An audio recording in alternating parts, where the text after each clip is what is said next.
దాఖలాలు ఉన్నాయి.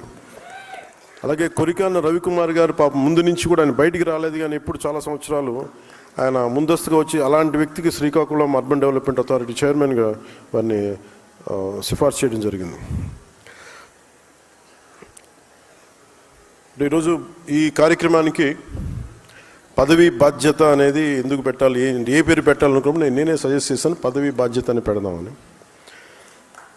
ఇది అంటే నా ఉద్దేశంలో ఏముంది అంటే, ఒక పార్టీ నిర్మాణం చాలా చాలా కష్టమైంది. పదే పదే చెప్తా ఉంటాను, కానీ ఒకసారి ఇది మనకి కంప్లీట్గా మన డిఎన్ఏలోకి వెళ్ళిపోవాలి. మేజర్ ప్రాబ్లం పార్టీ పెట్టే సమయంలో మనకున్న రాజకీయ నేపథ్యం ఇవన్నీ ఎలా ఉంటాయంటే, ఒక ముఖ్యంగా రీజనల్ పార్టీస్కి ప్రాంతీయం మీద ఉన్నంత అవగాహన దేశం మీదగానే ఉండదు. కొన్ని సామాజిక సమస్యల మీద ఎంతసేపు ఎలక్షన్ కోణంలో నుంచే పార్టీలు ఉంటాయి. మన ఆలోచన విధానం ఉంటుంది. దానికి విభిన్నంగా ఒక పార్టీ నిలబడాలంటే ఏం చేయాలి, ఒక పార్టీ బలంగా వేళ్ళునుకుపోవాలంటే ఏం చేయాలి, నా తపనంతా ఇదే ఉండింది.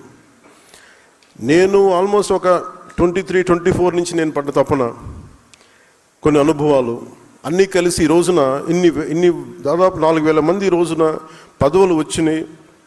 ఇన్ని ఎమ్మెల్యేలు కానీ, ఎమ్మెల్సీలు కానీ, మంత్రులు కానీ ఇవన్నీ ఉన్నాయంటే ఇది ఒక పవన్ కళ్యాణ్ అనే వ్యక్తిది కాదు, మనందరం క్యారీ చేస్తున్న ఈ భావజాలం తాలూకు శక్తి, మన పోరాట శక్తి, మన పోరాట పటిమ. అంటే ఇది మనం నిలబడగలిగేది.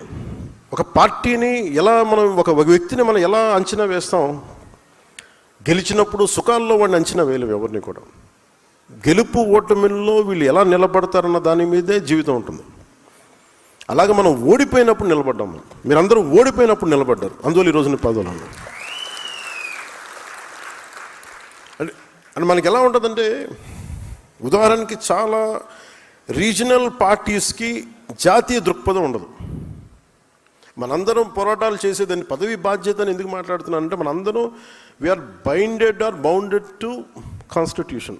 రాజ్యాంగానికి మనం లోబడే చేయాలి ఏ పనైనా సరే. అలాంటి రాజ్యాంగానికి లోబడి మనం పని చేసేటప్పుడు మనం ఎలా ఆలోచిస్తామంటే, ఇది మనకు సంబంధం లేదు, లేదంటే మ్యాక్సిమం మన ప్రాంతీయ దృక్పథంతోనే ఉంటుంది. నేను దానికి భిన్నంగా జాతీయ దృక్పథంతో ఉన్న ప్రాంతీయ పార్టీ కావాలి. ప్రాంతీయ పార్టీ దృష్టిలో లేదు నేను పార్టీ పెట్టినప్పుడు, ఒక పార్టీ పెట్టాలనుకున్నాను అంతే. అది ఎందుకు అలాంటి పార్టీ పెట్టాలనుకున్నాను అంటే, యువతకి సలసలసలక రక్తం కరిగే యువతకి ఇది ఒక ప్లాట్ఫామ్ అవ్వాలి అనుకున్నాను. ఇది అంటే మీ కోపాలు మీరు చూడండి, ఈ మధ్యన ఆపరేషన్ కగార్ కానీ ఎంతమంది నక్సలైట్స్ వాళ్ళ విధానంతో మనం నచ్చచ్చు నచ్చకపోవచ్చు, కానీ వాళ్ళు ఏదో ఒక తపనతో వెళ్ళిపోయారు వాళ్ళందరూ. అంటే ఒక పందాన్ని ఎంచుకుంటే మనం వెళ్ళిపోయి ప్రజలకి న్యాయం చేయొచ్చు, లేదా కొత్త రాజ్యం కొత్త విధానాలు నిర్మించవచ్చు అన్న ఒక ఆలోచన. It all comes it originates from an ideology, one particular ideology, అది ఏదైనా కావచ్చు.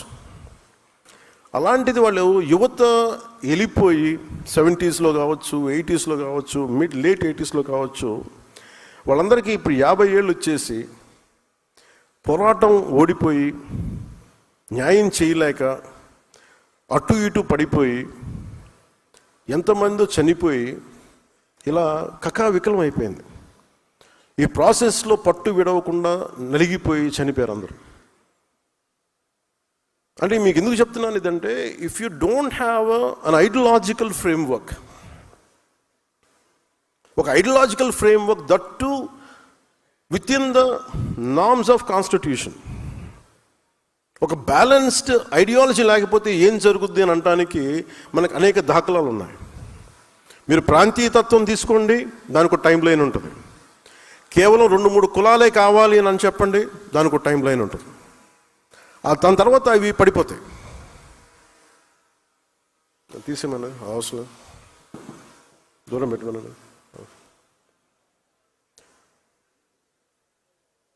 అంటే మీకు సరైన ఐడియాలజీని కనుక మనం ఎంచుకోకపోతే, అందుకు నేను చాలా తపన పడ్డాను. జనసేన ఐడియాలజీ ఇది వెళ్ళే కొద్దీ ఇది విస్తృతంగా పెరిగే ఐడియాలజీ తప్ప, ఎక్కువ మందిని లోపలికి వచ్చే ఐడియాలజీ తప్ప వేరు చేసే ఐడియాలజీ అయితే కాదు. ఇది మీకు నేను బలంగా, దానికి ఉదాహరణ మీరు ఈరోజు ఇక్కడ కూర్చున్నారు మీరు అందరూ. అంటే నాకు బలం లేకపోతే, నాకు ఎంత బలం ఉండాలి నాకు ఈ ఐడియాలజీ, నేను బతికే భావజాలం ఇది, నేను బతికే భావజాలం. నేననే కాదు, మనిషి అన్నోడు ఎవడైనా సరే సరిగ్గా దారిలో ఉండాలి ప్రపంచం దేశం అనుకున్నాడు ఎవడైనా బతికే భావజాలం. నువ్వు ఎన్ని అర్థం చేసుకోవాలి. కొన్నిసార్లు ఏం జరిగిపోద్ది, కొన్ని సంవత్సరాల క్రితం అప్పట్లో రాజకీయ ప్రయాణాలు ఉన్నప్పుడు కేవలం 2-3 కులాలతో కూర్చొని మాట్లాడదాం అంటే అలా ఎలా కుదురుద్ది? ఈ రోజున పెద్దపూడి విజయ్ కుమార్ గారు ఇక్కడ కూర్చోవాలంటే మిగతా కులాల ఆసరా లేకుండా జరగదు కదా. పెద్దపూడి విజయ్ కుమార్ గారు కూర్చోలేరు. అలాగే ఈరోజు కాపు కార్పొరేషన్లో ఒకళ్ళు కూర్చోవాలంటే మిగతా కులాలు లేకుండా ఎక్కడ జరుగుద్ది? సో బేసిక్గా ఫండమెంటల్గా మనందరం ఎట్లా ఉన్నామంటే మాకు రాలేదు అంటారు తప్ప, అసలు అందరం కలిస్తేనే సమాజం అన్న ఆలోచన మనందరికీ చంపేశారు అందరూ సక్సెస్ఫుల్గా. నేను పెట్టింది ఒక కులం కోసం ఎప్పుడు పార్టీ పెట్టలే.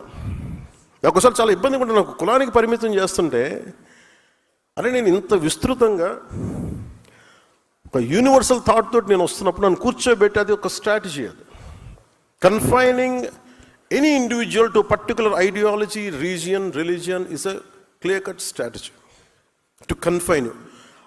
అది మనకి వర్తిస్తే కానీ ఇంకెవరికి వర్తించు. అదొక గొప్ప ఆలోచన. వాళ్ళకి మిగతా వాళ్ళకి వర్తించు, మనల్ని విమర్శించే వాళ్ళకి అది వర్తించదు. ఇదంతా మనకే వర్తిస్తుంది.